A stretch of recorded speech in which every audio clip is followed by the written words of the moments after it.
तो दोस्तों आप देख सकते हैं यहाँ पे एक्सेल में हमारे पास सीरियल नंबर इंसर्टेड है। और अगर मैं यहाँ पे कोई भी सीरियल नंबर डिलीट करता हूँ, जैसे कि मैं ये वाला रो सिलेक्ट किया और कंट्रोल और माइनस बटन प्रेस किया, तो आपकी देखिए रो डिलीट होगी, साथ में आपके सीरियल नंबर भी डिस्टर्ब हो गए हैं।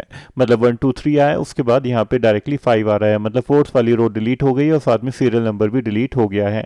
तो दोस्तों आज की वीडियो में बताने वाला हूँ इसी का सोल्यूशन कि आप ऑटोमेटिक सीरियल नंबर कैसे इंसर्ट कर सकते हैं ताकि आप अपने डाटा में कोई भी रो आपकी डिस्टर्ब ना हो। मैंने ऑलरेडी एक वीडियो बना रखी है इस ऑटोमेटिक सीरियल नंबर की, जहां पे मैंने रो का फॉर्मूला यूज़ किया था।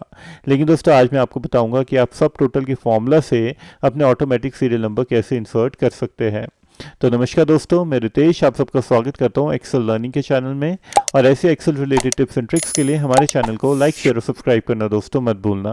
तो आइए दोस्तों शुरू करते हैं ये वाली वीडियो। तो सबसे पहले दोस्तों मैं यहाँ पे ये वाले सीरियल नंबर डिलीट कर लेता हूँ। तो जस्ट मैं यहाँ पे क्लिक करता हूँ और कंट्रोल शिफ्ट और डाउन एरो बटन प्रेस करता हूँ और उसके बाद यहाँ पे इसको डिलीट कर लेता हूँ। अब मैं यहाँ पे इंसर्ट करता हूँ एक सब टोटल का फॉर्मूला। तो जस्ट मैंने यहाँ पे सेल पे क्लिक किया, मतलब फर्स्ट सेल पे जहाँ पे मैं सीरियल नंबर इंसर्ट करना चाहता हूँ, और यहाँ पे प्रेस किया यहाँ पे इक्वल टू।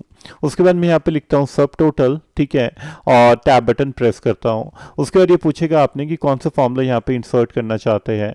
तो हम इंसर्ट करना चाहते हैं यहाँ पे काउंट ए का फॉर्मूला। तो जस्ट मैं यहाँ पे काउंट ए सिलेक्ट करता हूँ, टैब बटन प्रेस करता हूँ और उसके बाद ये पूछ रहा है आपसे कि क्या रेफरेंस आप देना चाहते हैं। तो रेफरेंस हम देना चाहते हैं यहाँ पे बी कॉलम का। तो जस्ट मैंने यहाँ पे लिखा B1, ओके, और यहाँ पे कॉलन देन अगेन B1। और उसके बाद आपने यहाँ पे B1 जो फर्स्ट वाला है इस पे क्लिक करके यहाँ पे अपने कीबोर्ड से F4 बटन प्रेस करना है ताकि ये लॉक हो जाए। और उसके बाद मैं यहाँ पे ब्रैकेट क्लोज करता हूँ, एंटर प्रेस करता हूँ, तो आप देखेंगे यहाँ पे फर्स्ट सीरियल नंबर यहाँ पे आ गया है।